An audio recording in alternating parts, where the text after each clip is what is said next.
pocas presentaciones tengo que hacer de José, grandísimo cardiólogo, grandísimo chef, grandísimo comunicador, ¿vale? Ya lleváis mucho tiempo, desde la pandemia más o menos, yo creo que se dio un poquito a conocer en la pandemia a primeros, hace 2 años, y bueno, desde entonces ha aumentado mucho su divulgación alrededor de la cardiología y sobre todo el abordaje integral, que es por lo que él, pues bueno, prácticamente hace toda su divulgación, y desde la cual me gustaría que ahora, José, nos hagas una entrada a ese congreso con tanto amor, tanto mimo que estás preparando, que ya estás empezando a preparar con divulgadores pues top de toda España, entre los cuales, por suerte, agradezco a José que voy a estar, y con muchos amigos y conocidos.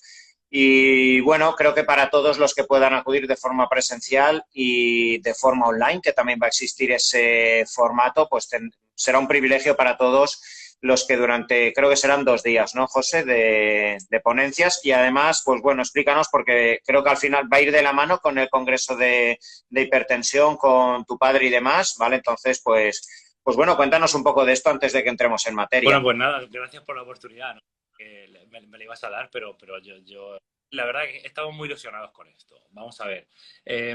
Básicamente lo que pues, sobre todo, pues, es mi firme intención y es lo que yo estoy haciendo. Todo lo que me ha gustado de los congresos a donde llevamos pues toda la vida yendo, destinados a médicos y a sanitarios, y desechando un poco lo que no me gusta, que son pues sobre todo pues algunos convencionalistas, algo que siempre de médicos hay que hacer, creo que es menos importante para la gente en general. Entonces, yo lo que quiero hacer es, pues, con el modelo de los congresos de medicina, pues hacer eso de divulgación en todo el mundo, ¿vale? A ver, por ahí que porque si no lo se corta. A ver si nos dicen que se entrecorta. A lo mejor lo tienes con wifi y lo tienes que poner en 4G mejor, José, no lo sé. O con cascos. Bueno, acabo de conectar el wifi, ya no sé si así está algo mejor. Está mejor, creo. Ahora he conectado el wifi, ¿vale? A ver, cuentan. Se corta, pero a ver ahora que he puesto el wifi, ¿qué me decís? Esto puede ser de lo... A ver, hola. Pues, bueno, los cascos yo creo que es lo de menos. Vale, ahora mejor. Bueno, pues lo... Vale, ahora parece que ahora es súper bien, ¿no? Bueno, pues digo que lo que va a ser el primer foro nacional sobre estilo de vida y... No, no sé, se entrecorta mucho, tío. ¿Sí? Ah, pues aquí la gente dice que estaba mejor. Ahora, ¿no? No, Dice sí, perfecto. pero bueno, no es, se entrecorta la voz, no va bien. Joder, pues, chicos, ya no sé qué hacer. Yo siempre me... Aquí dicen que nada, que se ve. Hay de todo. Que todo se corta. Ahora tengo la conexión móvil estable, no lo sé. Ya lo que me... No salgo y vuelvo a entrar. Sales y vuelves a entrar. A lo mejor hay veces que pues, sale un segundo y vuelve a entrar. Venga, pues a ver, me voy aquí y vuelvo a entrar. Eso es. Vale, ya sabéis que a veces los directos tienen estas cosas.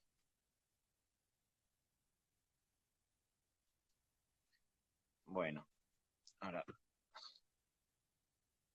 le volvemos a dar a entrar. Bueno, para todos los que estáis viendo, como bien decía José, en septiembre tendremos ese congreso en Murcia. Va a ser de forma presencial y de forma online para todos los que, ¿vale? Para todos los que queréis asistir ¿Vale? también. No sé si... A ver, No sé ahora. si mejor. Yo estoy con la red móvil, que creo que es la más estable. Y además tengo a tope de cobertura. Hostia, ahora creo que bien, que no hay ninguna movida. ¿Vale? Bueno. Vale, pues venga, háblanos de tu congreso. Bueno, pues genial, gracias, chicos, por la espera y perdón.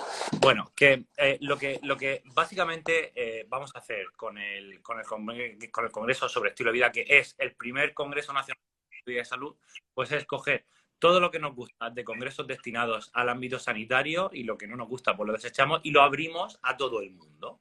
Lo que quiero es, pues, un poco siguiendo este convencimiento y esta sensibilidad que tengo acerca de que tenemos que ser cada vez más conscientes de qué es la salud de verdad y no vale con lo que me ha dicho o lo que me ha recetado el médico, pues juntar a los máximos exponentes sobre salud, como yo entiendo, como debemos de entender la salud, que es desde la prevención y la promoción de la salud y no solo el tratamiento de la enfermedad, pues en un único lugar y que podamos hablar, debatir y discutir y vosotros, todo el mundo, tengan la oportunidad de conocer, preguntar y pues debatir con los máximos exponentes de salud. Y para eso pues viene gente, bueno, pues de la talla del doctor Hernández, de Tony, que lo tenemos, bueno, que es el organizador de este directo, de la talla de Ismael Galancho, Borja Bandera, de la talla de Eneco Vaz, que es campeón de culturismo natural y además tiene una web y un programa de entrenamiento que es, bueno, pues fantástico, lleva a muchos deportistas profesionales y que cosechan muchos éxitos,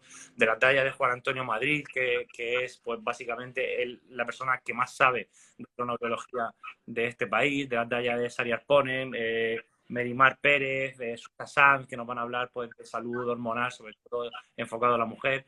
Va a ser lo máximo. Y entonces durante 2 días pues podéis venir aquí a Murcia o estar pendientes a la pantalla porque lo vamos a retransmitir también online y aprender, tocar, preguntar y debatir pues con los máximos exponentes. Digamos que las redes sociales tienen eso de bueno que nos han dado, ponen esto al alcance de todos, pero no hay nada como el contacto y poder interactuar con todas estas personas que veáis que son gente de hueso, que tienen mucho que enseñar y que también pues, podéis aprender de ellos directamente, no solo con lo que ellos os quieren decir, sino que podéis ir y preguntar y estar allí.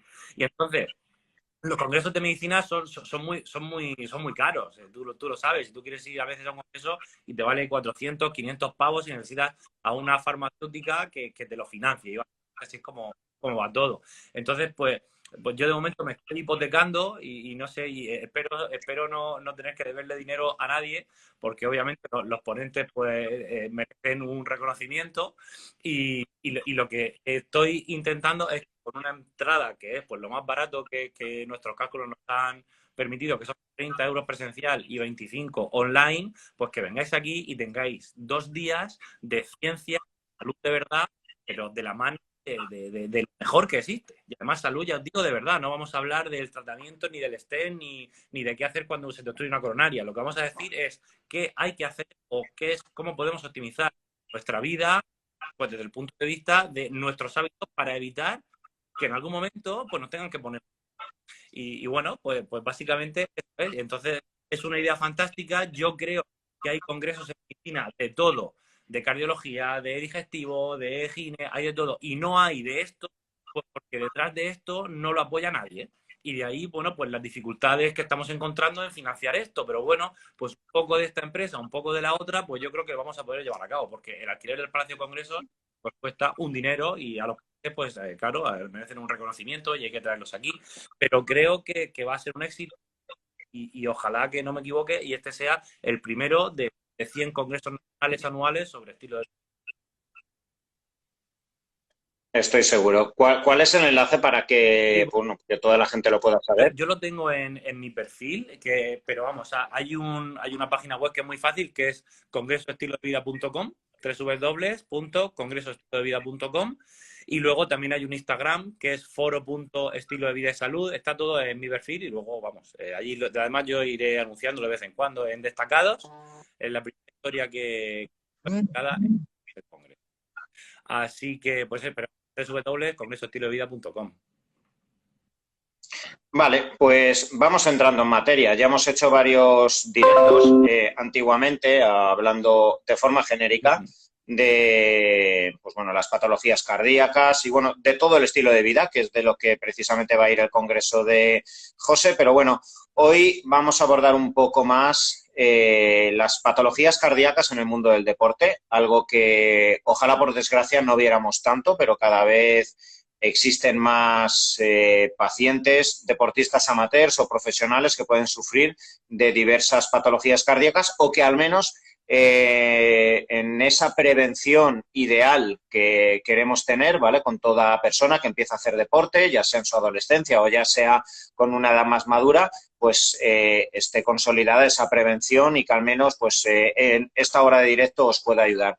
Vamos a ir tocando diferentes puntos, algunos anecdóticos, y mira, quería empezar por algo que te vi en un history y que yo he confirmado muchos de mis pacientes, que bueno, este estilo de vida que gira alrededor de la ketoadaptación, de la cetosis y demás, y que veo como muchos pacientes me preguntan, oye, Tony, ¿cómo es posible? Joder, en cuestión de 2 semanas me han aumentado de forma basal 20 puntos, yo normalmente voy en 58, 62, estoy en forma y tengo ahora 85 y justo coincide con una retirada de hidratos y suele ser bastante común, sobre todo al inicio, algo que me relatan así muchísimos pacientes. Creo que no es patológico o ahora tú me corregirás si hay algo a tener en cuenta para todas estas personas que de la noche a la mañana cortan hidratos y tienen esta subida de pulsaciones, o si tienen que ir con prudencia en esta adaptación, ¿vale? Pues bueno, ilústranos un poco con este tema. Sí, bueno, yo no soy un...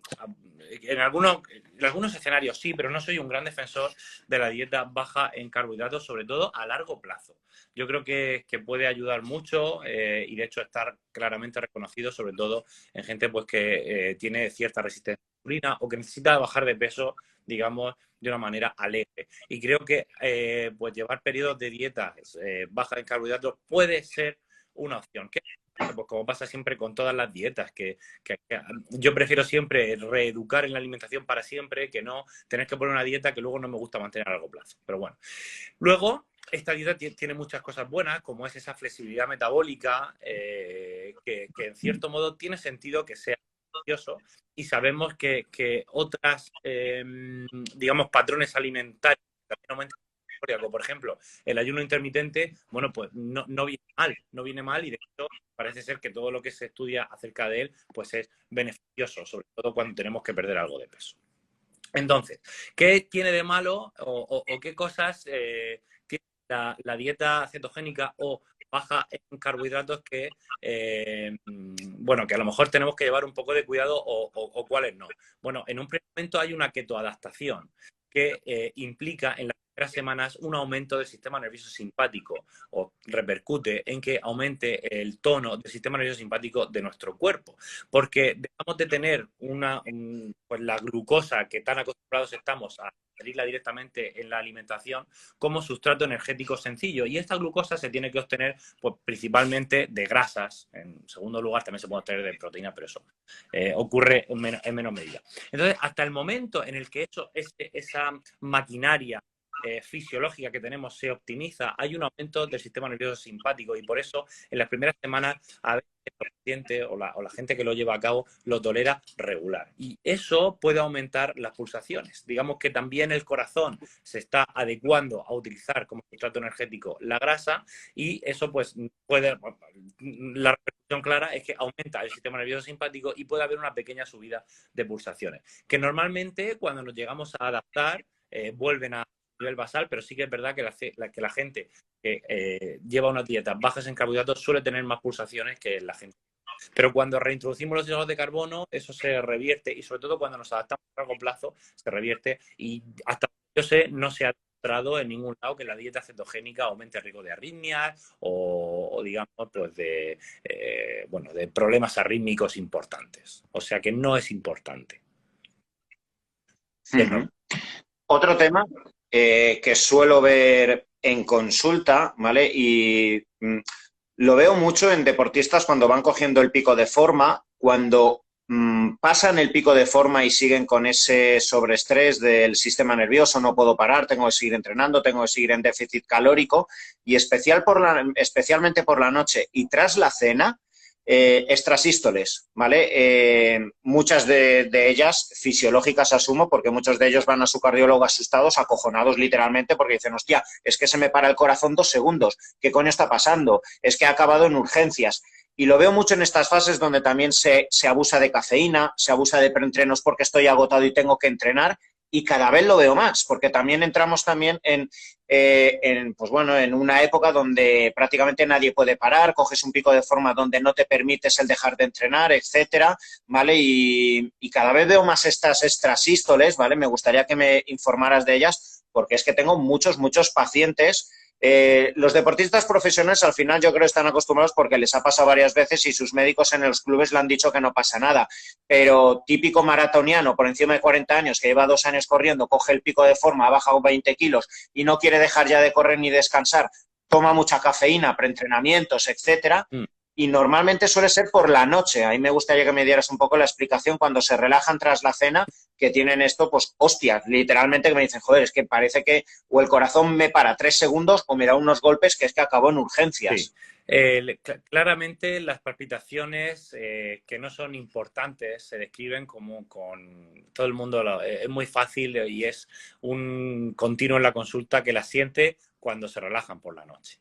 Pero no es porque ocurran principalmente por la noche, suelen ocurrir durante todo el día, pero es por la noche cuando no estamos haciendo, digamos, nada intenso que desvíe nuestra atención y podemos, bueno, pues digamos, estamos más atentos a la propia, bueno, pues autocepción de qué le pasa a nuestro cuerpo, que es cuando las escuchamos. Claro. Ocurran principalmente por la noche. De hecho, cuando un paciente te cuenta que tiene palpitaciones, que se nota algo, principalmente por la noche, tú ya sospechas en que, o por lo menos eso es algo que le da valor a, bueno, puede que no sea importante, porque son las banales.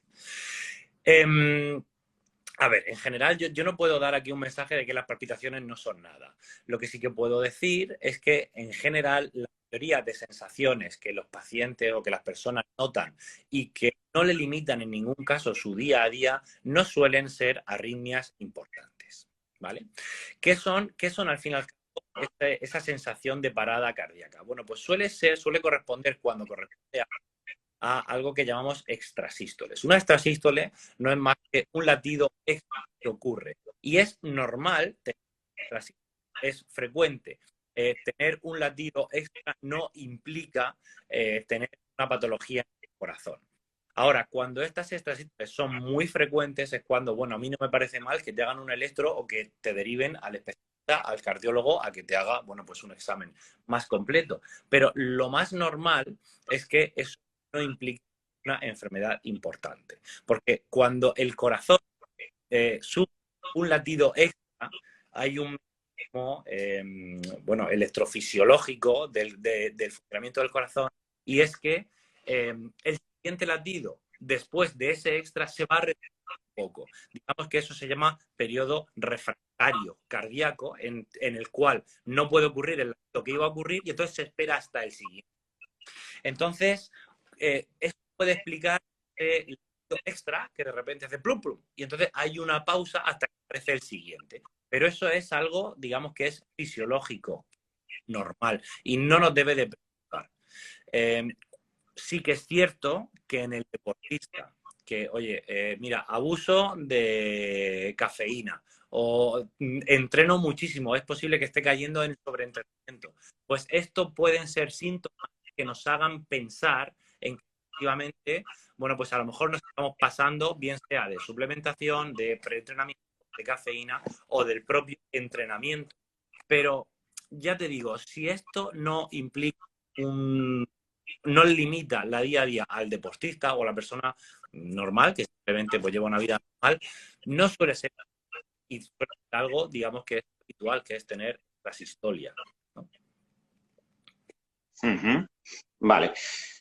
Vamos entrando en patologías que pueden surgir dentro del deporte. Dentro de las miocardiopatías hablaríamos de la miocardiopatía hipertrófica. Me gustaría que nos hables, ¿vale? Y también cuándo es considerada patológica o cuándo es el simple o no tan simple corazón de atleta, que yo creo que muchas veces aquí muchos cardiólogos o quizá a lo mejor se confunden, tú de esto has hablado, las adaptaciones estructurales y funcionales que pueden existir, que en ocasiones, por desgracia, pueden acojonar o invitar al deportista a abandonar su ejercicio deportivo y nada más lejos de la realidad porque ha existido una adaptación, pero a veces es difícil de interpretar en las pruebas. ¿vale? Entonces, ¿qué nos puedes decir de esta miocardiopatía hipertrófica? En general, el deporte o el entrenamiento regular va a conferir ciertas adaptaciones en nuestro organismo en general. Y el corazón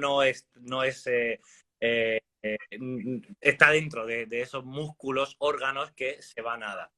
En función del tipo de deporte, estas adaptaciones pues van hacia una mayor hipertrofia o una mayor dilatación o una bradicardia, una bajada de pulsaciones o de presión arterial, todo va a influir al corazón. ¿Qué es lo que ocurre? Que en el deportista suele haber en general siempre cierta hipertrofia. Todo deporte genera una... Cuando el ejercicio o el entrenamiento principalmente es fuerza o es estático o es de ejercicio principalmente, bueno, que anaerobio o que, perdona, que más que anaerobio, que emplea el recurso energético no dependiente de oxígeno, ¿vale? Cuando eso ocurre, entonces eso no se puede hacer durante mucho tiempo, entonces el corazón suele sufrir una hipertrofia que es más concéntrica, es decir, las paredes se engruesan y no se engruesa tanto la cavidad. Cuando el ejercicio, sin embargo, es más regular, principalmente tirando de recurso energético dependiente de oxígeno, bueno, esa hipertrofia ocurre en menor medida, pero sobre todo se ensancha la cavidad, lo que hay el corazón se hace más grande. La hipertrofia cardíaca, por tanto, es una repercusión de un cierto tipo de entrenamiento, ¿vale? ¿Qué es lo que ocurre también? Pues que hay una enfermedad que es la miopatía hipertrófica, que es patológica y que es muy importante y que hay que tratar. Entonces, muchas veces, cuando valoramos a un gran deportista, pues siempre tenemos una zona gris o muchas veces nos surgen dudas sobre si esa hipertrofia, qué pena que me dicen por ahí que se corta, estoy leyendo. No sé, Sí, es que, claro, se está cortando mucho, José. pues, macho, yo ya no sé, estoy Claro, no sé si ha llovido o algo. Es que es una putada porque es tan sumamente interesante que, joder, o sea, es que es una pena porque se está cortando bastante. hoy, Eh, hoy no lo puedo conectar a nada. Y ya te digo, yo, sí, pero es verdad que ¿tú cómo estás? A ver si eres tú, pregunto. no lo sé. A mí me escucha bien la gente. A ver, Sí, ahí que se ve súper mal. Em, Cambiar la cámara a brillo.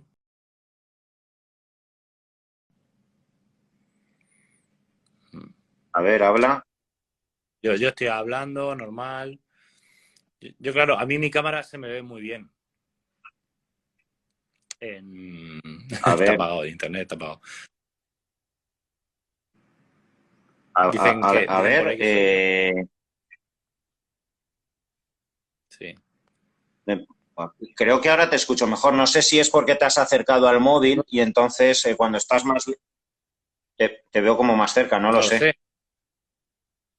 No lo sé, no lo sé. A ver, habla ahora. Sí, Ahora sí, yo sí. creo que sí, se te escucha mejor.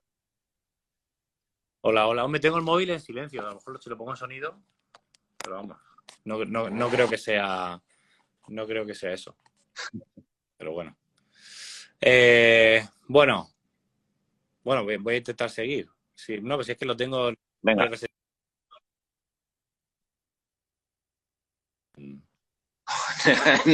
Nada. No, Imposible, no, tío. pues eso ha sido yo, porque he ido a ver cómo tenía la conexión, que lo he cortado yo. Ah, vale. Es que se había cortado ahora 5 No, segundos. estaba viendo a ver cómo lo tenía. Que es que lo tengo con la red, no lo sé. Bueno, intento seguir. Que decía que una Venga. enfermedad que es la miocardiopatía hipertrófica. Que la miocardiopatía hipertrófica básicamente es que las paredes del corazón se engruesan mucho de manera patológica. Entonces, pues ocasiona una dificultad en el llenado y vaciado del corazón y además hay riesgo en muchas ocasiones de sufrir arritmias y eso es paro cardíaco y muerte. Entonces, claro, cuando tú ves a alguien que tiene hipertrofia en el corazón, pues tienes que descartar que no tenga una miocardiopatía hipertrófica. Y cuando esa persona, en principio, es sana y es deportista, pues encima aún así te da más miedo aún. Entonces, hay una zona gris donde nosotros tenemos que diagnosticar muy bien si lo que tiene ese paciente es una adaptación regular con hipertrofia o una miocardiopatía hipertrófica.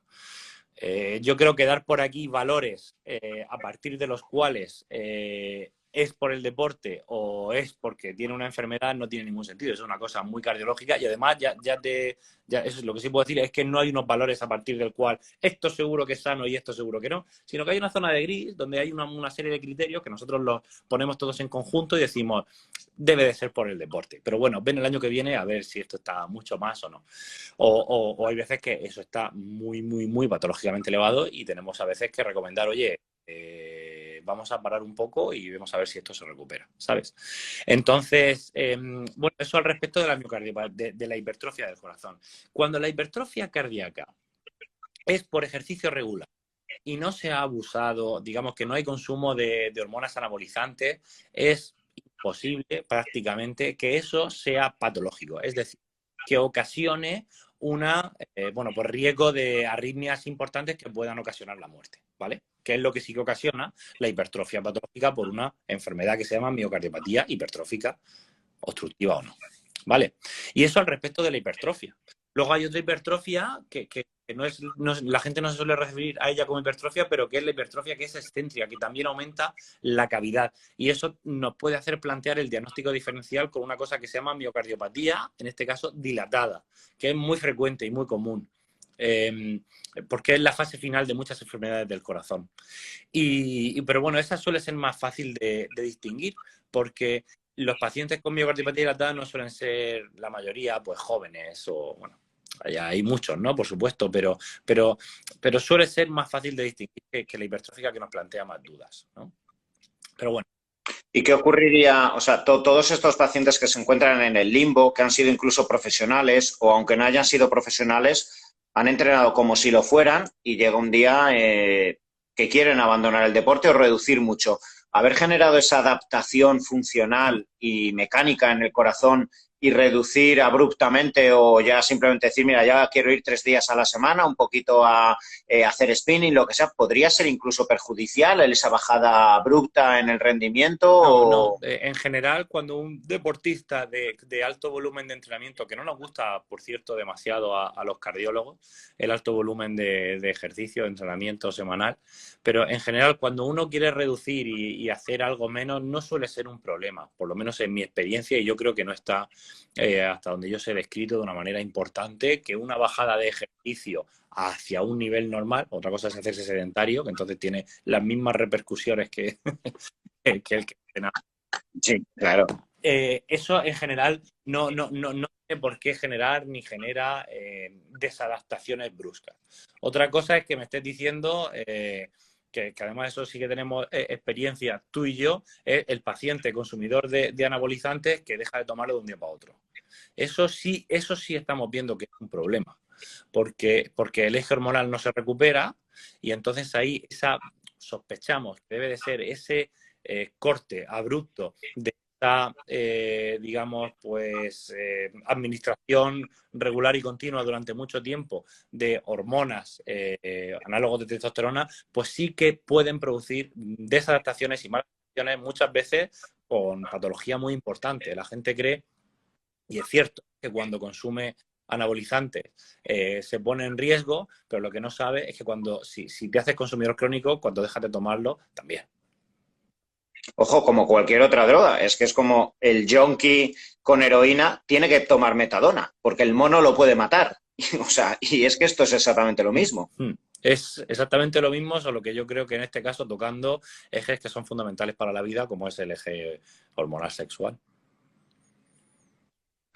Totalmente. Mira, has hablado antes de que a los cardiólogos nos gusta ver a grandes consumidores de deporte. Leía hace un tiempo que, no sé si es verdad, que existe literatura científica que afirma que más de 18 horas de deporte, especialmente con un VO2 max por encima del 70%, este tipo de deportes, más de 18 horas, está totalmente vinculado a más riesgo de mortalidad. No, lo cogí entre pinzas, digo, y eso era algo que te quería preguntar, no sé tú como cardiólogo qué opinas. ¿A la semana o al mes? A la semana. Es que es mucho. Ya, por eso, por eso. Son casi 3 horas diarias dándole, pero sí, pero es que así hay mucha gente que entrena Ironman, triatlón, etcétera, que le da mucha candela. Entonces, quizá esas adaptaciones pueden acabar siendo peligrosas por exceso, como todo. Yo leo eso y yo me lo creería. Mira, cuando nosotros estudiamos o vemos en registro esto, nos hacemos muchas veces la pregunta, ¿hay un límite a partir del cual el ejercicio no solo deje de ser beneficioso, sino es perjudicial?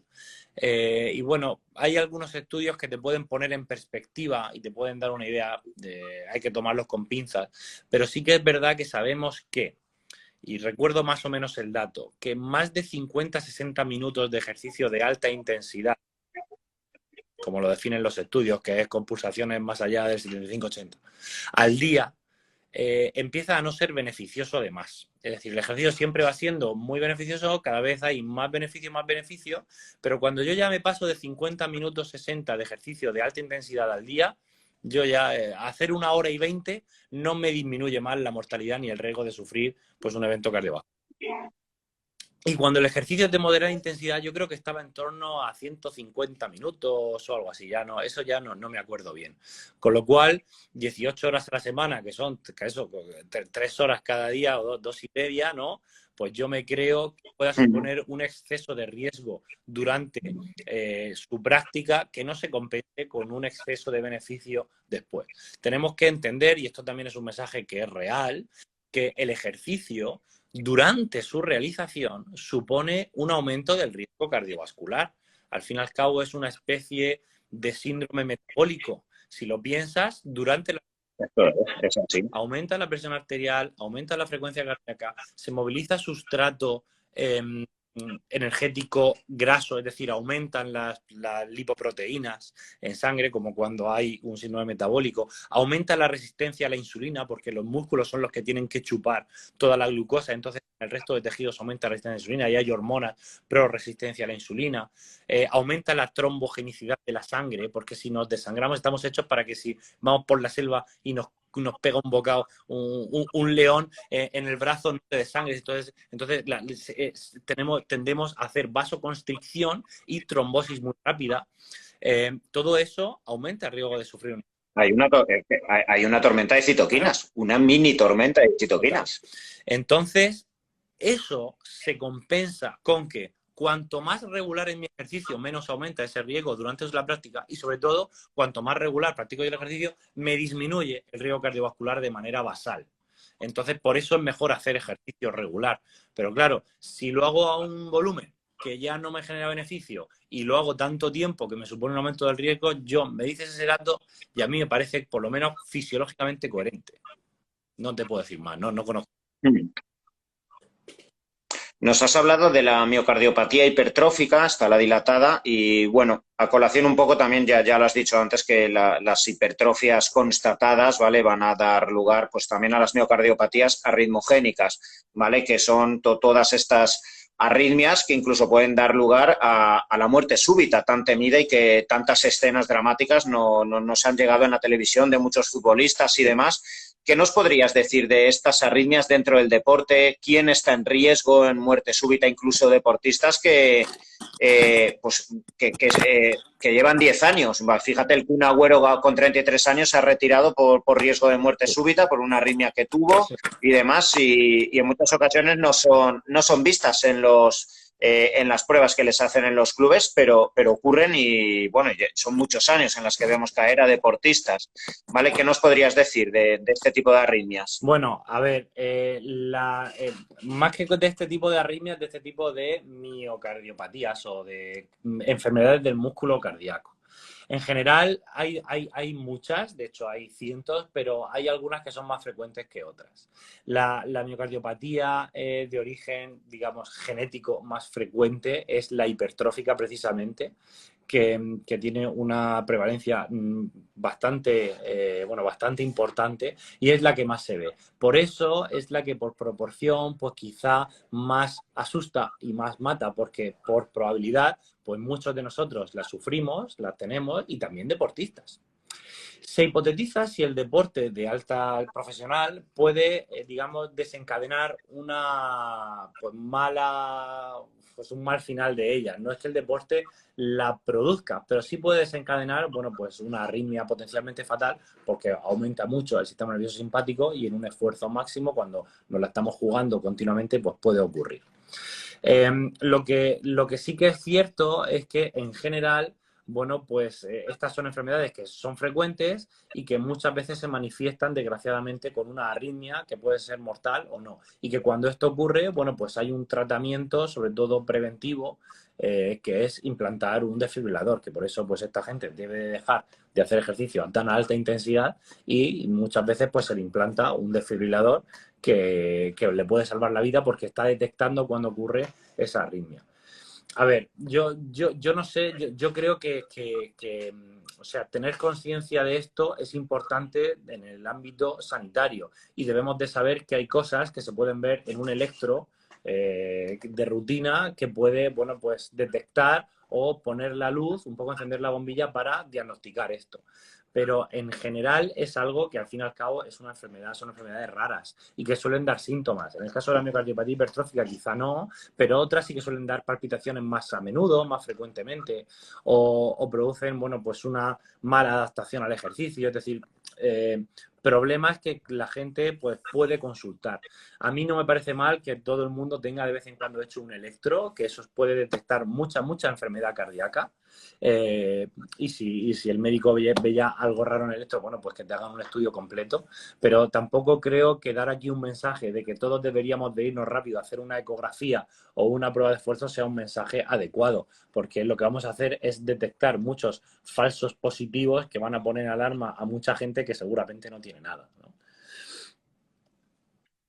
Así es. Y bueno, una vez hemos tocado las patologías estructurales o arritmogénicas, bueno, vamos a ir al gordo, ¿vale? Que es la patología Sí. isquémica cardíaca, que bueno, cuéntame en cuanto a prevalencia y lo que realmente tú ves como cardiólogo desde que has salido de la carrera y has empezado a ejercer, ¿vale? ¿Qué es lo que te comes en el día a día, los principales factores de riesgo?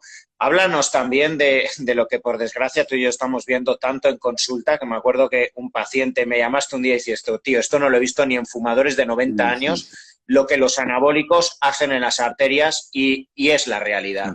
¿Vale? Es la realidad, no en todos, evidentemente, también hay que ver el contexto, ¿vale? La persona como coma o no, etcétera. También el culturista es una persona pues que también puede entrenar al extremo, puede hacer dietas también cetogénicas muy extremas en determinadas fases, pero es una realidad, no solo que veamos tú y yo, sino que está documentada lo que pueden hacer en las arterias y la salud cardiovascular los anabólicos, pero también el tabaco, la hipertensión, la grasa, bueno, todo lo que hablas tú y todo de lo que vamos a hablar en el Congreso de septiembre. Pero bueno, Sí. cuéntame respecto a la cardiopatía isquémica y todos estos accidentes cardiovasculares y cerebrovasculares, ¿qué es lo que tú estás viendo en tu día a día? Mira, la cardiopatía isquémica hay que ponerla en, bueno, pues en comparación o en estado, porque básicamente es la principal causa de muerte en el mundo. Eh, una cosa que era muy anecdótica hace 100 años o algo más ya, 120 años, pues ahora de repente nos morimos todos de ella. Y no es bueno, uno de cada tres, ¿vale? Y no es algo que ocurra solo porque ha aumentado la esperanza de vida, ni nada de eso, porque la realidad es que estamos poniendo stents en arterias coronarias porque están ocluidas en gente muy joven es ya de mi edad, de la tuya, y bueno, para mí ya 50 años sigue siendo joven, pero es que cuando tienes que tratar a un tío de 30 y pico, pues se te van las manos a la cabeza. ¿Qué es lo que ocurre? Bueno, pues sabemos que los principales factores de riesgo de la literatura reconocidos, y esto es así, pues son tener la tensión arterial elevada, la hipertensión, tener resistencia a la insulina y diabetes mellitus, principalmente fumar, el sedentarismo, tener elevación de moléculas de lipoproteínas de LDL en sangre. Todos esos son los principales factores de riesgo, pero yo abogo también dentro de mi círculo por empezar, aunque esto sabemos que es verdad, pero no se trabaja así, entiéndeme lo que quiero decir, porque nosotros le preguntamos a un paciente todo esto, si tiene hipertensión, si tiene diabetes, pero yo abogo también por ir un poco más allá, porque ¿qué produce la hipertensión y qué produce la diabetes? Los factores genéticos existen, pero son menos importantes de lo que cuando uno lee un libro puede creer. Y la realidad es que es el estilo de vida y cómo nos movemos, o cuánto nos movemos, lo que comemos, lo que cuidamos nuestras relaciones personales, lo que descansamos, lo que hay detrás de todo esto, el ejercicio que hacemos, la composición corporal que tenemos. Entonces, realmente, si tomamos, o sea, si dejamos de normalizar tener que tomar pastillas para la tensión, o si dejamos de normalizar pues ese exceso de grasa que nos puede parecer que es normal porque todo el mundo tiene, o si dejamos de normalizar que no me apetezca ir al gimnasio y llevo ya 3 meses igual, pues si dejamos de normalizar eso estaríamos ganando mucho, porque lo cierto es que no es normal que tíos, bueno, digo tíos, pero vamos, que pacientes y pacientas de 40, 50 años necesiten stents, y esto es el día a día de los hospitales. Además, es que no es el mío, no es mi hospital, es que es algo muy común y cada vez estamos más enfermos y nos morimos más de cardiopatía isquémica. Luego viene el COVID, nos asusta mucho, pero siguen muriendo 4 o 5 veces más personas de enfermedad del corazón que de COVID, ¿vale? Sobre todo ahora mismo, que ya se ha perdido mucha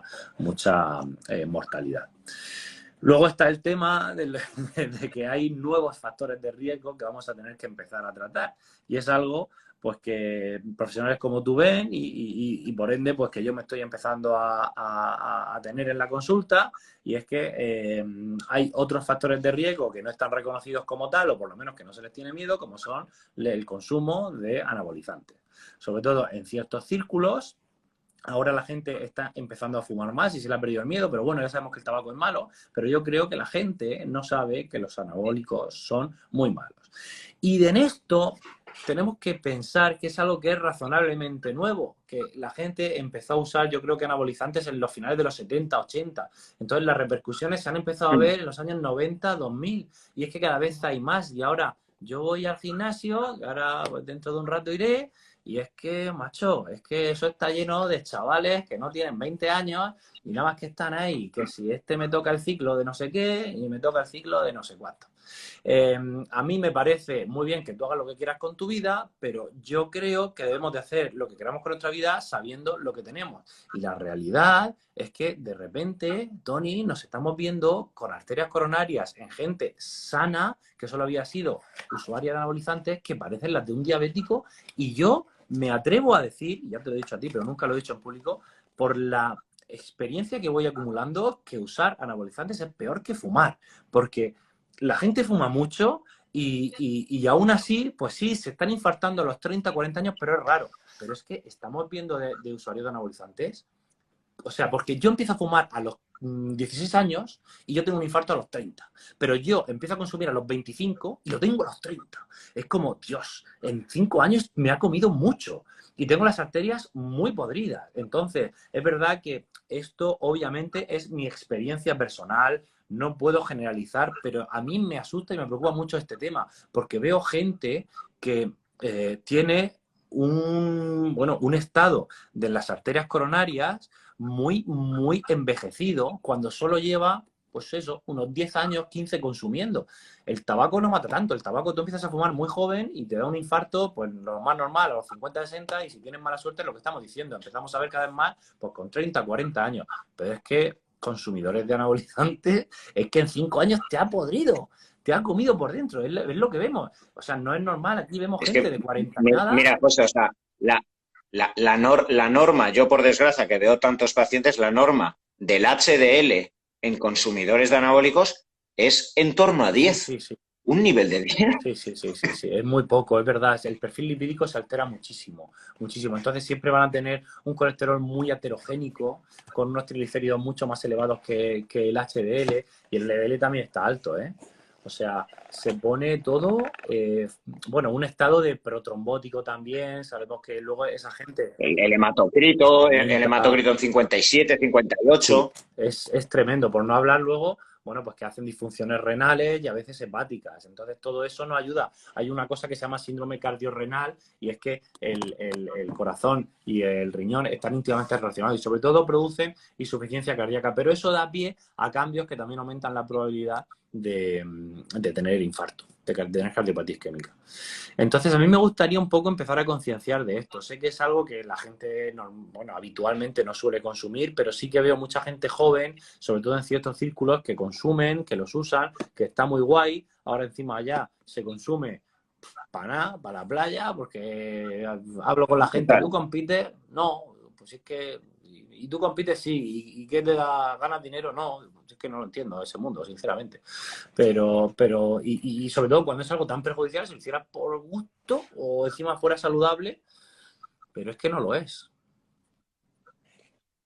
Y es una realidad, como bien dices, que conduce a, pues, a esta cardiopatía isquémica. Y hablando de, bueno, esta cardiopatía isquémica, el infarto, ese momento tan jodido que tanto cambia la vida a una persona y que implica a hacer una revisión de mis hábitos y que creo que es tan importante la prevención como ese momento en el que, pues fíjate lo que has dicho, 1 de cada 3 van a morir, pero yo creo que, no sé, 1 de cada 2 quizás sufren una cardiopatía isquémica a lo largo de toda su vida y hay que saber cómo controlarla. Yo creo que toda la vida ya vas a tener que estar más controlado, más pendiente, pero ese año posterior donde hay mucho más riesgo otra vez de nuevo de otro infarto, de arritmias, etcétera. Cuéntame tú, pero yo creo por mi experiencia con muchos de mis pacientes cuando me vienen tras este infarto, polimedicados, donde evidentemente el cardiólogo tiene que hacer y tiene que dar sus betabloqueantes, tiene que dar el antihipertensivo, las estatinas, antitrombóticos, todo lo que se tenga que hacer y hasta ahí llega la información, por desgracia, en muchas ocasiones cuando hay tanto y tanto que hacer. Yo sé que tú además tienes un centro, ¿vale?, de rehabilitación y, bueno, no eres el único, ya cada vez hay más especialistas en esa integración y ese año posterior que es vital, ¿vale?, sin dejar de lado, evidentemente, los fármacos, pero yo creo que incluso en muchas ocasiones las dosis son abusivas de antihipertensivos, lo cual hace que la persona no pueda casi ni entrenar ni levantarse o luego se hunda porque tiene una disfunción eréctil por los antihipertensivos o los betabloqueantes. Entonces acaba comiendo porque ya mi vida se ha acabado. Esto yo lo he visto en consulta, ¿vale? Si tuviéramos en mente toda la esfera psicoemocional, fisiológica que va a tener el paciente, pues creo que realmente la evolución sería mucho mejor. Entonces, ¿qué nos puedes decir de ese año posinfarto? Pues mira, el primer año posinfarto efectivamente sabemos que es el periodo donde hay más riesgo de que ocurran, bueno, pues complicaciones derivadas del mismo, sobre todo si lo han tratado con el implante de stents en las arterias coronarias, bueno, pues es el año donde hay más riesgo de una retrombosis, es decir, de que, bueno, se produzca un cierre por una trombosis dentro de ese propio stent. Es el periodo, sobre todo los primeros meses, donde hay más excitación miocárdica, es decir, el tejido que se ha infartado aún está terminando de cicatrizar y entonces pues puede haber más problemas arrítmicos que produzcan, bueno, pues un desenlace fatal y bueno, pues eso es siempre un equilibrio de riesgos y digamos que a partir del año todo está más estable. Pero realmente lo hacemos bastante bien. Cuando uno tiene un infarto ahora mismo pues se le trata bastante bien en el hospital, se revasculariza muy rápido y muchas veces pues se le da el alta a casa en 24 o 48 horas y parece que te han ingresado por unas anginas, ¿no? Y nosotros mismos, los médicos, los enfermeros y todo eso, también hemos llegado a banalizar el infarto. Entonces sabemos que cuando uno sufre un infarto, lo que tú dices, se le da este tratamiento porque es el que ha demostrado que realmente funciona, disminuir las complicaciones a posteriori. Sido yo, cuando se ha cortado ha sido yo, que me ha dicho que tengo poca batería. Ese tratamiento ha demostrado disminuir las complicaciones a posteriori, entonces tú se lo das y te quedas tan tranquilo. Pero esto no es suficiente y a la vista está, si no la gente dejaría de infartarse y sabemos que el paciente que más riesgo tiene de sufrir un infarto es el que ya ha sufrido uno. Entonces yo creo que nos quedamos insuficientes. Yo no sé si las dosis son bastantes, suficientes, óptimas o insuficientes. Tenemos muchos estudios, muchos financiados por la industria, que la mayoría de hecho, que nos dicen que las dosis óptimas del tratamiento pues son bastante altas. Y cuando nosotros le plantamos a un paciente que no había sufrido nunca nada, pues esas dosis de atorvastatina 80, bisoprolol 10 miligramos, enalapril de 20, así de inicio, claro, sale aplomado con una tensión bajísima a su casa y no puede tirar de sí mismo. Mira, yo te puedo decir lo que yo hago con mis pacientes y lo que creo, ¿vale? Yo me las voy viendo venir. Yo, en general, a mis pacientes les suelo recomendar, mira, de estatinas sí que doy dosis altas, porque es lo que más va a bajar el colesterol y eso sabemos que después de un infarto es importante, pero de beta bloqueante y de IECAS o ARA2, les doy dosis medias y entonces te hablo de los pacientes que vienen a mi centro, no a los que los pierdo. Y entonces empezamos ya a trabajar con ellos a las 3 o 4 semanas, pues empezamos a hacer ejercicio y le damos una dieta. No recuerdo ni un paciente que haya tenido que subir la dosis. Es decir, a la mayoría, ¿Qué tipo de de hecho, tengo ejercicio, ya el dato. José? Dime. Sí, ¿qué tipo de ejercicio? O sea, Bueno, ¿sueles nosotros hacemos, trabajar ya con sabes, ellos? una combinación de ejercicio aeróbico de moderada, alta intensidad y ejercicio de fuerza. Hacemos entrenamiento tipo CrossFit allí en área sístole. Bueno, pues a la mayoría, de hecho al 62%, les tenemos que retirar fármacos o disminuir dosis. Porque el ejercicio, el buen estilo de vida, la buena alimentación, el relativizar el problema, entender que no estás nervioso porque te tengas que ir a dar un paseo como mucha gente que sale del hospital creyendo que ya no puede moverse y se pone nervioso a ver si le va a dar algo si sale a hacer la compra. Pues todo eso hace que tu cuerpo se optimice. Y muchas veces las pastillas que damos, como el beta bloqueante, que lo único que hacen es, bueno, actúan bloqueando los receptores beta, que son los que aumentan cuando aumenta el tono simpático. Si nosotros hacemos ejercicio regular, vamos a conseguir eso, disminuir el tono simpático. Es que es Claro. el beta bloqueante fisiológico. O, dicho de otro modo, el beta bloqueante es lo que hace lo mismo que el ejercicio que no quieres hacer. Entonces, ¿tú qué prefieres? Y luego con muchos efectos secundarios. ¿Tú qué prefieres? Bueno, me da igual. Yo no se los quito porque creo que hace suficiente y entonces ya no es necesario. Yo se lo quito porque le baja demasiado la frecuencia cardíaca o porque le baja demasiado la tensión arterial.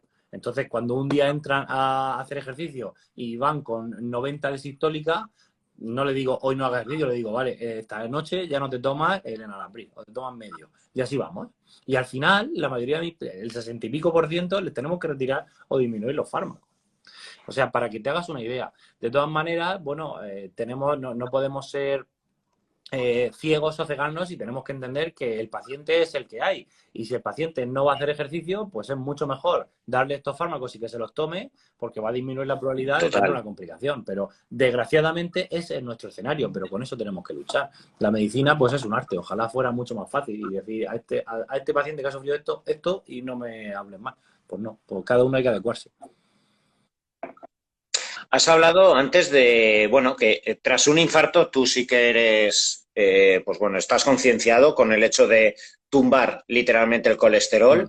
¿vale? 80 miligramos de estatinas, que no es poca cosa, que va a tener sus efectos secundarios, pero que a la vista Mm. está que ese primer año posinfarto, Mm. la incidencia de recidiva es muchísimo menor. ¿Has tenido por casualidad o tienes experiencia de haber hecho calcioscores, angiografías en gente que cada vez abundan más, que hacen alimentación cetogénica? Antes ya me estuviste Mm. hablando que no eras muy partidario de Mm. extenderlo en el Mm. tiempo. Yo sí que he tenido varios pacientes, particularmente con colesterol en 500, 600, LDL en 300, y acabar los dos con angioplastias porque les han llamado Mm. urgentemente, oye, que te Mm. mueres, y a partir de ahí pues acabar medicados con una dieta pues mucho menor en proteína animal y Mm. demás, pero me gustaría que me hablaras de Mm. tu experiencia o cómo Mm. ves un poco este movimiento, la repercusión cardíaca, cuando incluso se alienta, estás en No pasa 450, pues yo nada. estoy intentando llegar a 600, venga, pues yo he llegado a 620 este mes, Sí, vale, entonces me gustaría tú como cardiólogo, que eres quien sí. más, A ver, pues bueno, puedes estar concienciado, que nos puedes mi decir. visión está sesgada, porque yo veo al paciente que va mal. Yo no he hecho un estudio y a lo mejor por ello se podría ser un estudio interesante si tuviéramos casuística suficiente de gente que hace cetogénica crónica. Y me gustaría hacerlo. Pero lo cierto es que los pacientes a los cuales yo ya sabes que trabajo haciendo cateterismos y angiografías coronarias, a los cuales yo he tenido que hacer una angiografía y llevaban cetogénica es porque se han infartado. Entonces, mi percepción es que los pacientes que usan una dieta cetogénica y sufren un infarto, las arterias coronarias las tienen, pues, las tienen muy mal. Las tienen muy mal. Y de hecho hemos visto gente con cetogénica también consumidores de esteroides, que eso es lo peor del mundo. O sea, porque tienen una calcificación y una enfermedad difusa que es tremenda. Parecen pues diabéticos inveterados de 80 años y a lo mejor tienen 40, ¿no? Tienen muchas enfermedades, mucha enfermedad coronaria, mucho calcio. Yo no tengo experiencia, lo único que te puedo decir es que hay grandes estudios observacionales que parecen vincular un menor consumo de hidratos de carbono complejos, hidratos de carbono, con un peor pronóstico cardiovascular. Eso seguro que significa más infarto. Y nuestra impresión es un poco así, la tuya sobre todo y la mía. Y luego si estudios observacionales pues te dicen que quizás no es lo mejor y luego encima tenemos explicación fisiopatológica que puede explicar por qué no van tan bien, y es que un colesterol muy elevado es un factor de riesgo cardiovascular claramente estudiado y reconocido. Pues hombre, defender que la dieta cetogénica es lo más sano del mundo no me parece lo más inteligente. Llámame loco. Bueno, de hecho, bueno, y no sé hasta qué punto habrá influencia de nuestro amigo Gonzalo. Me acuerdo, en un paciente posinfartado que tuvimos en común, me acuerdo que te estuvo diciendo, bueno, ¿y qué me recomiendas respecto a la alimentación durante este año?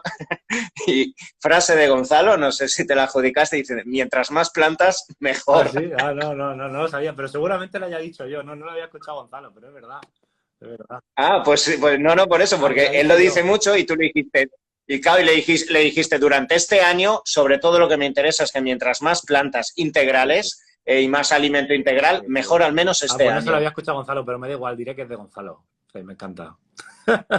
Pero es verdad, hay muchos estudios, eso sí que es cierto, que te dicen, además te lo dicen así, Gonzalo bueno, es vegano y lleva una dieta estrictamente basada en plantas, pero otros estudios, recuerdo ahora un Jack que es buenísimo, que no iba simplemente de dieta vegetariana ni vegana, simplemente te decía eso, que te dividía la alimentación de los pacientes en cuántos vegetales incluye.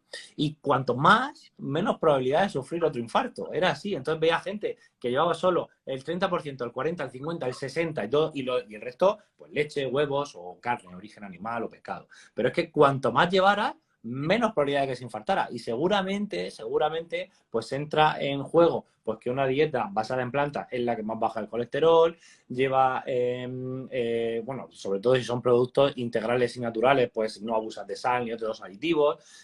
Es que es saludable desde el punto de vista cardíaco. Eso es saludable. Hablando del resto de herramientas y sobre todo para ese año posterior, ¿qué tipo de ejercicio? O sea, porque claro, muchas veces yo creo que incluso se puede asumir, yo creo que cada vez hay más consenso, bueno, de hecho hay consenso, porque las guías de cardiología ya indican que tras el infarto es que hay que hacer Sí. ejercicio. Quizás no se hace tanto hincapié en qué tipo de ejercicio, más funcional, alta intensidad, aeróbico, anaeróbico. Eh, Bueno, no entonces, se hace hincapié, pero sí lo tenemos claro, ¿eh? no, por eso me gustaría que nos ilustres, ¿vale? Respecto a ese consejo para la persona que le da infarto y dice, vale, ¿y qué hago? ¿Me voy a andar? ¿O me voy al gimnasio? ¿Hago CrossFit de primeras? ¿Qué le aconsejas tú a esa Lo tenemos persona? claro, ¿eh? Y yo tengo un centro donde hago ejercicio el otro día me corregían en Twitter con mucha razón. Por cierto, acabo de recordar que no le contesté a un investigador reconocido. Me decía, el CrossFit muchas veces no es un entrenamiento de alta intensidad, sino de alta fatiga. Estoy de acuerdo. Pero eso también es bueno, desde mi punto de vista, bueno, desde el punto de vista de los papers que salen, que no te miden la alta intensidad o la intensidad en función del VO2 max, que es como debe de medirla. Pero si toda la evidencia científica te dice que hacer CrossFit, ejercicio de alta intensidad, como nosotros lo hacemos, es bueno, pues será bueno. Pero bueno, mira, lo que tenemos muy claro es que el ejercicio regular es el mejor antídoto para el envejecimiento vascular y cardiovascular que tenemos, ¿vale? Entonces, lo importante es que hagas algo de manera regular. Es lo que va a imitar los efectos o lo que imitan los efectos de muchas pastillas que damos. ¿Qué tipo de ejercicio es el que ha demostrado ser mejor o aportar más beneficio de manera cardiovascular? Bueno, pues claramente el aeróbico de moderada intensidad y el ejercicio de fuerza. O sea, si yo tengo que apostar por algo, es ejercicio de moderada intensidad. Pero pasear no es de moderada intensidad, es de bajísima. ¿vale? Barrer, hacer las cosas de la casa es de muy baja intensidad. Entonces, salir a, bueno, cada uno a hacer algo más de ejercicio de lo que hacía seguramente sea un buen consejo para la mayoría. El paciente que se infarta y que hacía maratones o se ha infartado en una maratón es un caso especial. La amplísima mayoría, el 90 y pico, son gente que hace poco ejercicio, que principalmente es sedentaria. Cuando nosotros hemos sufrido un evento cardiovascular, mi recomendación más clara es hacer ejercicio regular de moderada intensidad 3 días a la semana y otros 3 días de ejercicio de fuerza. Mi siguiente objetivo profesional en 2024-2025, cuando la gente haya entendido esto, será que no todo ejercicio de fuerza vale. Y no vale con ir al gimnasio y usar las maquinitas, sino que hay que empezar a aprender qué es una sobrecarga progresiva, qué son ejercicios muy poliarticulares, que no hay que perder miedo, pero creo que es muy temprano para hablar de eso. Ahora mismo lo que sabemos es eso. ¿Qué es lo que ocurre? Que sabemos que el ejercicio de alta intensidad o de alta fatiga, como lo queramos llamar, es más eficiente que el de moderada intensidad. Y yo creo que ahora mismo la gente o la vida nos prima mucho, o es una ventaja muy buena el poder hacer lo mismo en menos tiempo. Sobre todo cuando hacemos ejercicio, que es algo que cuesta. Y si encima lo haces en clases colectivas donde la gente se lo pasa bien, sufre conjuntamente, lloran las penas o comentan lo chulo que ha estado o lo difícil que ha sido, eso engancha mucho. Es también mi experiencia personal, porque a mí me enganchó eso de este tipo de ejercicio. Y por eso lo llevo a cabo. Y sabemos que en un ámbito, digamos, de rehabilitación cardíaca, donde tiene a un cardiólogo mirándote latido a latido, pues es un ejercicio seguro, porque si pasa algo, te dices, hoy vamos a ir un poco más lento, Ramón, o mañana, Alicia, vamos a apretar un poco más. Entonces, ¿qué es lo que hacemos de vez en cuando en nuestra clínica? Entonces, yo no creo que sea un buen consejo, haz ejercicio de alta intensidad, sin revisión después de un infarto, sin supervisión, perdón, después de un infarto. Pero de moderada intensidad sí, porque es bastante más seguro. O sea, sabemos que la intensidad también lo es, pero con supervisión mejor. Pero el de moderada intensidad es aún más seguro y es el que más beneficio ha demostrado aportar, con lo cual yo creo que es lo mejor. Y el objetivo sería, pues ese, 3 días aeróbico moderada intensidad y 3 días fuerza. Y se pueden combinar, o sea, que no tienes que ir 7 días al gimnasio ni a la calle, ¿sabes?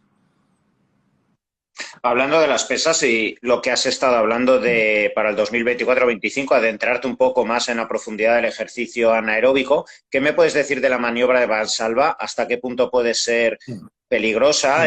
Pues bueno, pues toda esta gente experimentada que ya mueve muchos kilos en una sentadilla, en un press banca, que literalmente puede estar 5 segundos y está acostumbrado a no respirar. Y claro, tras un infarto, pues Mira, me imagino que tiene que llevar una adecuación para mejorar esto. Hay algunas situaciones cardiovasculares en donde intentamos limitar estas maniobras, sobre todo cuando hay patología aórtica, ¿vale? Cuando hay una dilatación de la aorta es más grande de lo normal. Este aumento de presión intratorácica, pues bueno, se tiende a evitar. Muchas veces, bajo la recomendación, solo hay simple fisiología. Si evitamos aumentos desmesurados de presión arterial de 300, 400 milímetros de mercurio, como a veces con una sentadilla pesada, un peso muerto tenemos dentro del tórax, bueno, pues menos presión que tiene que vencer la aorta, tiene que soportar la aorta y menos dilatación. Pero en general, después de un infarto, no es una recomendación que nos guste. O sea, que la consideremos necesaria si simplemente lo que ha ocurrido es un infarto y no hay una patología, digamos, de aórtica, de dilatación de la aorta, ¿vale? Luego quizá hay otras connotaciones, pero son casos especiales. Después de un infarto, no tenemos por qué evitar esto. Y luego, sobre todo, cuando es gente que, bueno, pues que tiene que hacer ejercicio de fuerza y está aprendiendo, creo que es mejor enseñar pues un control de la respiración normal, y si tiene que aguantar en algún momento que la aguante y que haga ejercicio de fuerza, antes que no hagas esto porque el Valsalva te puede perjudicar. Creo que eso no es demasiado importante. Vale, por último, y hablando de medicina integral y hablando de todas estas herramientas y puntos que en muchas ocasiones perdemos de vista dentro de la medicina tradicional, hace ya bastante tiempo, me acuerdo que en esa pizarrita que tienes ahí puesta detrás, estuviste hablando de la repercusión que puede existir con problemas del entorno gastrointestinal, ¿vale? Con la aterosclerosis, ¿vale? Y la posible producción de enfermedades cardiovasculares. Me pareció súper curioso, ¿vale? Y me gustaría, pues bueno, que nos puedas hablar, ¿vale? Porque, bueno, cada vez hay, y seguro que en el Congreso de septiembre se hablará mucho de esto, Sí. cada vez hay más patologías vinculadas a la pérdida del equilibrio gastrointestinal a nivel hormonal, a nivel inmune, a nivel neuronal. Pero bueno, yo era la primera vez que escuchaba este vínculo con la predisposición al ateroma y me gustaría que nos lo comentases un poco también. Pues la verdad que es un tema que se está investigando mucho y sabemos que es importante. De hecho, está muy relacionado con algo que se ha llamado, lo he leído alguna vez en algún paper, como inflammaging, como una mezcla entre inflamación y hacerse mayor vascularmente. Y eso está muy, muy relacionado con la microbiota. Tenemos además en el Congreso, pues fíjate, una de las empresas patrocinadoras que nos ayudan es, bueno, se llama Nutribiótica, que sobre todo comercializa prebióticos y probióticos. Y hay una mesa de microbiota que viene una súper experta, que es Sari Arponen, que va a hablar de microbiota. O sea, que trataremos este tema. Y ella sabe muchísimo, muchísimo, muchísimo. A mí es un tema que me parece muy arduo. Cuando me leo los papers, hablan de cepas y tienen números raros y cosas así bueno, de microorganismos, que es súper difícil. Pero hay una cosa común o algo que es más fácil de entender y es súper interesante, a mí me flipa esto, y es que, fíjate, cuando nosotros hacemos placas de colesterol, que todos las hacemos y todos las tenemos, suele ser la repercusión de una inflamación, de una disrupción o de alguna heridita, por así llamarlo, en alguna arteria.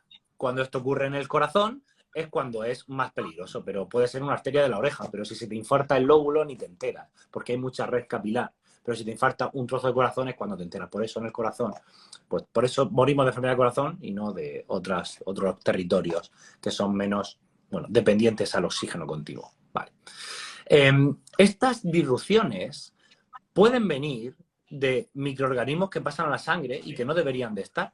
Y por eso es importante cuidarse la salud oral para que no tengamos heriditas donde microorganismos que tienen que estar en la salud oral, en la boca, en la cavidad oral, pasen a la sangre. Eso también lo hemos comentado alguna vez.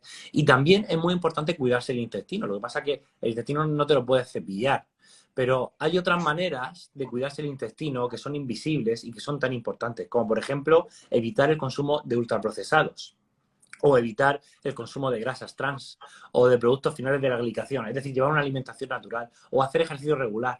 Todo eso sabemos que protege la barrera intestinal. El intestino, fíjate, es un órgano que es maravilloso, a pesar de que no llama la atención y es muy feo y todo eso, pero es fantástico saber cómo funciona, porque las células del intestino, que son las encargadas de absorber los nutrientes que pasan de la cavidad del intestino a nuestra sangre, pues tienen una serie de transportadores y enzimas, se ayudan de la microbiota que hay en el intestino para empezar a digerir los productos. Pero cuando llevamos una alimentación basada o con estos productos, que sobre todo tienen ultraprocesados y tal, pues estas células que están separadas por uniones muy fuertes, esto se llama la barrera intestinal, se diluyen. Entonces ocurre la hiperpermeabilidad intestinal y entonces microorganismos que pueden estar en la cavidad intestinal pueden pasar a nuestra circulación.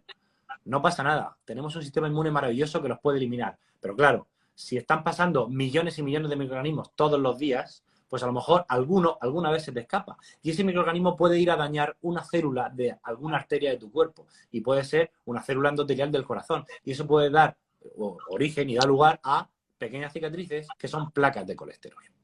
Entonces, cuando esto ocurre una vez, no pasa nada. Pero si ocurre cientos, miles y millones de veces, pues por eso tenemos enfermedad cardiovascular. Entonces, ese podría ser, se explica que podría ser el vínculo entre una, primero, mala calidad de la microbiota que puede hacer más daño, y luego una mala calidad de tu barrera intestinal. Y por eso, si pasan estos microorganismos a tu sangre, puedes generar enfermedad cardiovascular. Y ese sería uno de los vínculos. Luego hay otros, que algunas cepas parece que se relacionan más con enfermedad cardiovascular porque pueden hacer más o menos ácidos grasos de cadena corta. Bueno, es chulísimo, es un mundo, pero esto que he explicado quizás es lo que más fácil se entiende.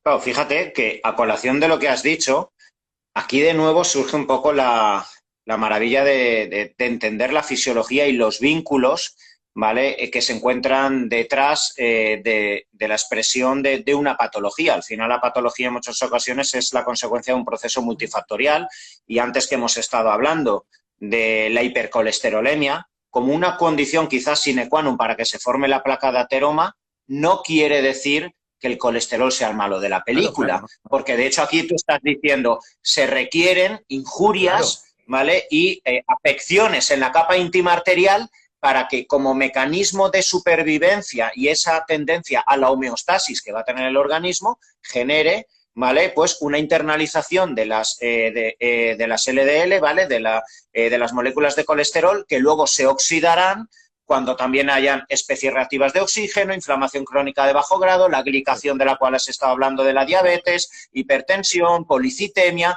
todo esto hará que finalmente ese colesterol, que es un mecanismo quizá de supervivencia que tiene el organismo, se oxide y dé lugar al ateroma. Sí. Con lo que, claro, entender globalmente todo esto es la maravilla de la medicina preventiva o, pues bueno, de todo lo que poco a poco cada vez creo que la medicina se hace más eco, no ir solo al síntoma, la expresión con un fármaco que ataje directamente y, ojo, usarlo cuando hace falta, pero entender todo el panorama, claro, nos da una perspectiva brutal a efectos de prevención. Sí, el colesterol es como tú dices, no va por ahí arañando ni produciendo placas de ateroma, pero cuando estas se producen por un sustrato, una injuria, una herida en las arterias, pues está ahí y cuanto más tengamos, pues más probabilidad hay de que eso degenere en una mala cicatrización, sobre todo si está oxidado como tú dices.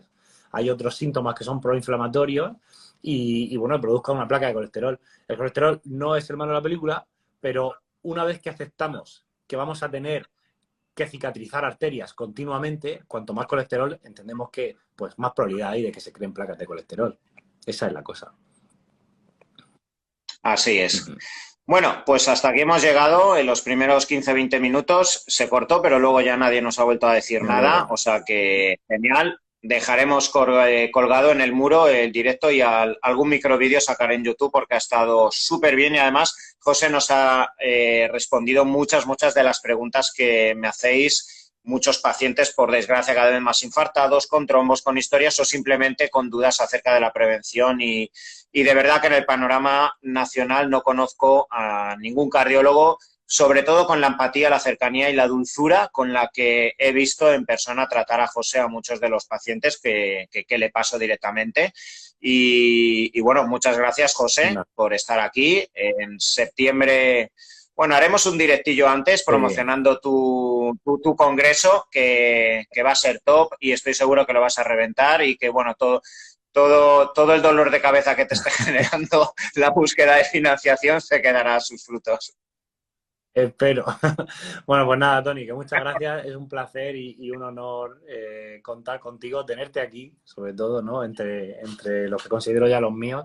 Y bueno, y también por contar contigo en el Congreso, que estoy seguro que va a ser un éxito y también va a ser pues gracias a profesionales como tú, que no solo tratáis a los pacientes, como tú dices, sino que queréis aportar un poco más y yo creo que es que la salud va por aquí. O sea, que un orgullo ser tu amigo. Así que muchas gracias y lo que necesites. Nos vemos pronto Un todos. Un abrazo. abrazo, José.